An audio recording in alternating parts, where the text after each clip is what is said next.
El matrimonio lo hizo Dios. El ser vivo más simple es la célula. Una célula viva se reproduce por un proceso de fisión, de división. Comienza a crecer de tamaño, luego se aprieta a sí misma por el medio y se divide en dos células vivas.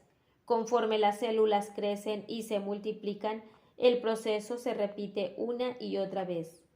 Al planear la raza humana, Dios pudo haber decretado que se propagara de una manera parecida, bajo tal designio. Un hombre podría empezar a ensancharse más y más hasta formar gradualmente un duplicado de sus órganos originales, y en el momento preciso separarse las dos mitades y constituir dos personas en vez de una. Esto es una quimera, claro, pero nos ha servido para darnos cuenta de que Dios no tenía por qué haber hecho a la humanidad compuesta de varones y hembras. Dios no tenía por qué haber compartido su poder creador con las criaturas y hacer depender el comienzo de una nueva vida de la libre cooperación de un hombre y una mujer con él. Hay un número ilimitado de maneras distintas que Dios podría haber escogido para la multiplicación de los humanos si Él hubiera querido. Pero lo quiso precisamente como es. Hizo a los seres humanos varones y hembras, y les dio el poder de producir nuevas vidas humanas en unión con Él. Por la íntima unión que llamamos el acto sexual, el hombre y la mujer producen una imagen física de ellos mismos, y a este nuevo cuerpo tan maravillosamente comenzado, Dios le infunde un alma espiritual e inmortal. Es Dios quien ha concedido a los hombres la facultad de procrear, como se llama a la facultad sexual. Es Él quien ha planeado y dado los órganos genitales del hombre y de la mujer. Es Él quien, para garantizar la perpetuación del género humano, unió al uso de estos órganos un grado muy elevado de placer físico, del hecho que Dios es autor del sexo y del hecho que todo cuanto Dios hace es bueno. Se sigue que el sexo es algo bueno. Y así es, ciertamente, pues por la relación esencial a Dios, copartícipe en el acto procreador, el sexo no es algo simplemente bueno, sino que algo santo y sagrado. Este es un punto que merece ser subrayado, la sanidad básica del sexo. Cuando el sentido de sacralidad del sexo se pierde, la santidad del matrimonio se olvida y el sexo se convierte en un juguete, en un instrumento excitante de placer, dejando de ser instrumento de Dios. La infidelidad conyugal y la prostitución, el divorcio fácil y las uniones frívolas son algunos de los males que surgen en cuanto se violenta el sexo, sacándolo del orden divino de las cosas. Incluso personas buenas pueden sufrir por una concepción equivocada del sexo. La distorsión producida por el pecado original crea frecuentemente dificultades para mantener el impulso sexual dentro del cauce que Dios ha establecido. El cauce del matrimonio genuino.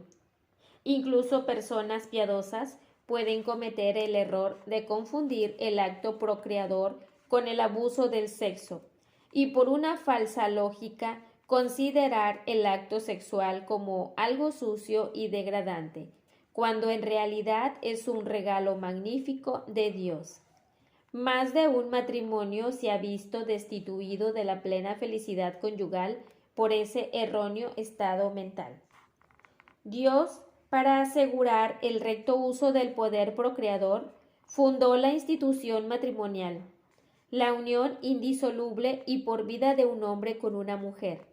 La necesidad de tal unión es evidente, pues no solo es necesario que nazcan hijos, sino que necesitan que se les cuide y críe con amor por el padre y la madre que los trajeron al mundo. Los tribunales de menores y manicomios dan diario testimonio de los males que se producen cuando la unidad y permanencia del matrimonio se rompen. Pero Dios no instituyó el matrimonio con el fin exclusivo de poblar la tierra. No es bueno que el hombre esté solo, dijo Dios cuando Adán dormía en el Edén. Le haré una compañera como él.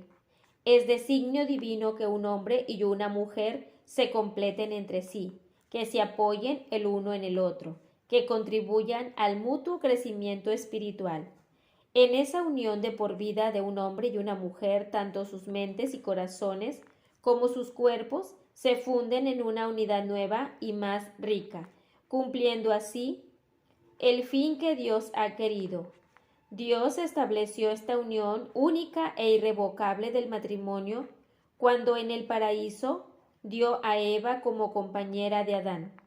Esta unidad e indisolubilidad fue confirmada estrictamente por Dios a lo largo de toda la historia bíblica, con dos excepciones. Después del diluvio, Dios permitió a los patriarcas como Abraham y Jacob tomar más de una esposa para repoblar la tierra más rápidamente. Más tarde, cuando los judíos se liberaron de la esclavitud de Egipto, Dios les permitió el divorcio y un nuevo matrimonio en casos de adulterio probado, aunque, como hizo notar más tarde a los judíos, Dios relajó la ley estricta hasta ese punto por la dureza de sus corazones. Con la venida de Jesús, estas excepciones a la unidad y permanencia del matrimonio terminaron. Hasta los tiempos de Cristo, el matrimonio, aunque unión sagrada, era solo un contrato civil entre un hombre y una mujer. Pero Jesús tomó este contrato, el intercambio de consentimientos maritales entre un hombre y una mujer, y lo hizo canal de gracia. Lo transformó en un sacramento para los cristianos. El matrimonio se define como un sacramento instituido por nuestro Señor Jesucristo, que establece una santa e indisoluble unión entre el hombre y la mujer, y les da gracia para amarse uno a otro santamente y educar cristianamente a los hijos. La razón de que Jesucristo hiciera un sacramento del matrimonio no es difícil de ver desde el mismo comienzo de la humanidad. El matrimonio era una unión sagrada, era el instrumento divino para engendrar, criar y educar a las sucesivas generaciones de seres humanos. Era obligado, podríamos decir, que fuera elevado a la categoría de sacramento. Fuera del sacerdocio no hay estado en la vida que clame con tanta fuerza para la concesión de gracia como el matrimonio.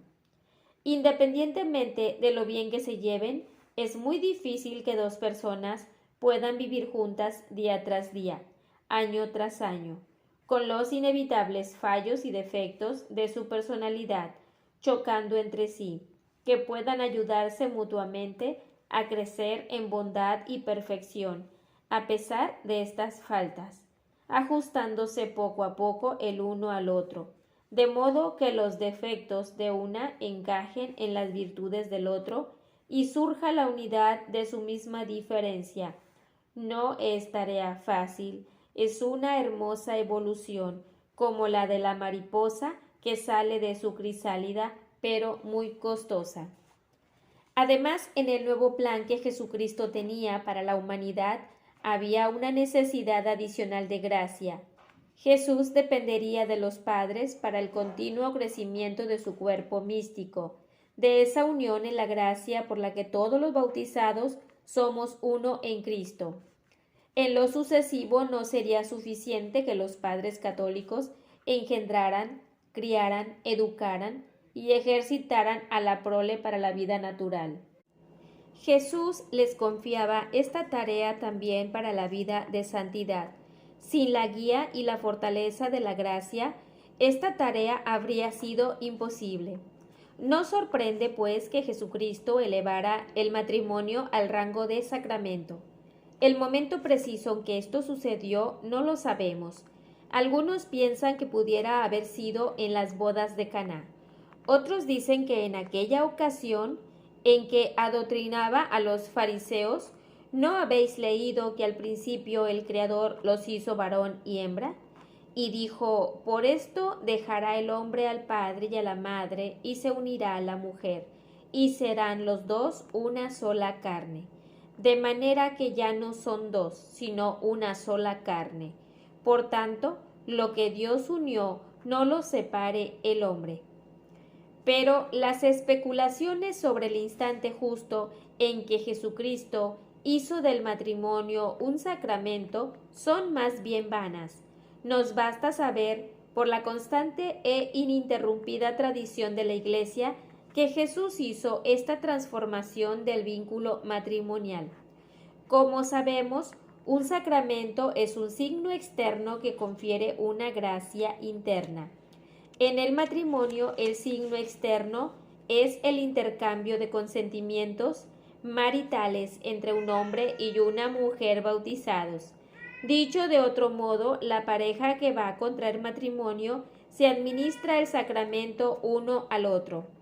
No es correcto decir, aunque lo digamos tan a menudo, que a Juan y María los casó el sacerdote. Lo correcto es decir, Juan y María se casaron el uno con el otro en presencia del sacerdote. El sacerdote no puede administrar el sacramento del matrimonio. Los únicos que pueden son los contrayentes. El sacerdote no es más que el testigo oficial que representa a Cristo y su Iglesia. La presencia del sacerdote es ordinariamente esencial. Sin él no habría sacramento ni matrimonio, pero no es él quien lo imparte. El caso raro en que no se precisa la presencia de un sacerdote para conferir el sacramento del matrimonio no nos afecta, pero es interesante de conocer. Si una pareja bautizada desea casarse, pero les es imposible conseguir la presencia de un sacerdote en 30 días o más, entonces la Iglesia legisla que basta con que intercambien su consentimiento marital ante 2 testigos para el sacramento del matrimonio y éste tenga lugar. Estos casos pueden darse, por ejemplo, en países bajo persecución o en países de misión en los que, salvo en las zonas periféricas, rara vez se ve a un sacerdote.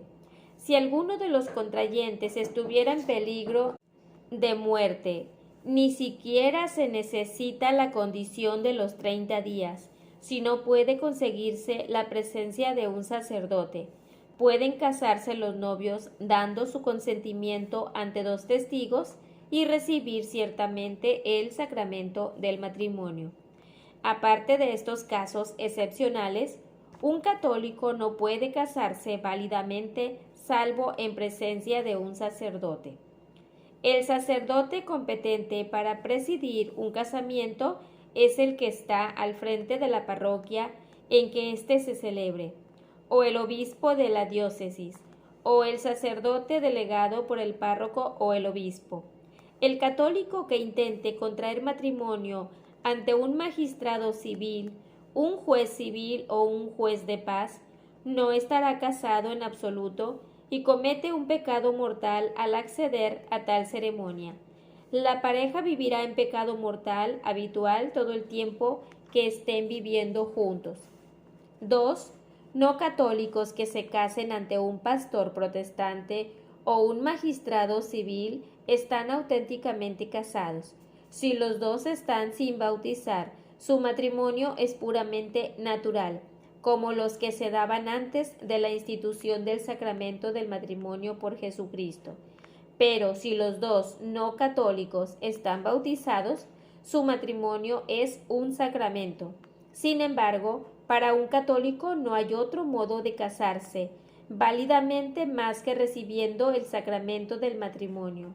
Cuando Jesús instituye un sacramento, lo hace para que sus seguidores lo utilicen.